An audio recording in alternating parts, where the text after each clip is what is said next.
So Mario Party 10 is very much focused on Bowser, and he pretty much features in most of the modes in the game in some way or another, namely in a rather large fashion.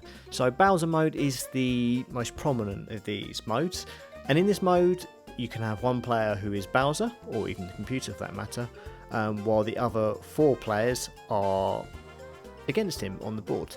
So it plays much like the other modes in Mario Party 10, where you are all in one vehicle, the 4 main players except Bowser, and you take your moves as normal. While in the normal mode you're collecting stars, mini stars, in this mode you're kind of just making sure that you stay alive to avoid Bowser.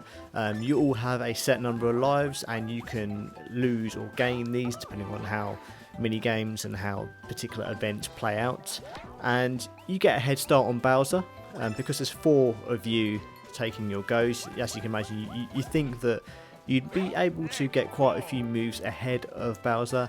That is not the case, because Bowser can have a minimum of 4 dice to throw.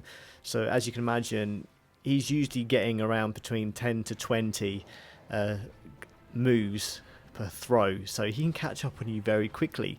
And when he does, that will initiate a Bowser minigame.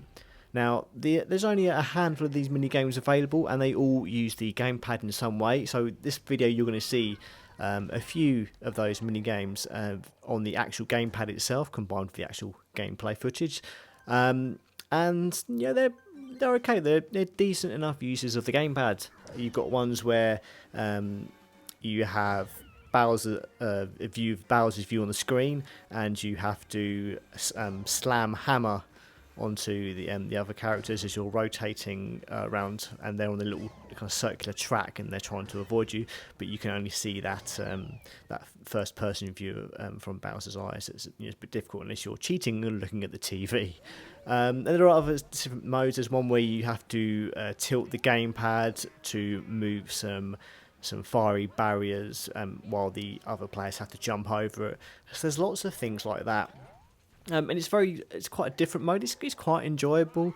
It's a shame there aren't more of these Bowser mini games, as you can kind of see them all after 1 or 2 games of Bowser Party. But they are, it's a nice little mode. It's something a little bit different. It's a slight change to the Mario Party formula. So it isn't enough for the 4 normal players to just survive to the end of the board. When they reach the end, they need to indulge in a little mini game of Bowser Jr.'s devising, and he basically hides, or rather you hide, a superstar on one of 3 minions, either Bowser Jr., a Koopa, or a giant hammer brother.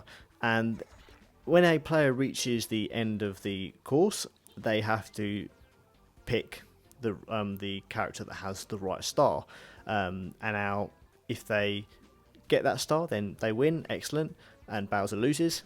Or if they don't, what will happen is they get taken back a few spaces, and they have to go through the end part of the track again. And now the problem is there are some quite nasty hazards in the last few spaces at the end of that track, so it's very easy for Bowser to catch up, and if he's particularly good at the mini games, he can make sure that all the other characters lose all their lives and they're out of the game. So if Bowser kills everybody and everyone loses their lives, he gets the superstar, he wins. So it's quite well balanced. There is no team that has the upper hand on the other.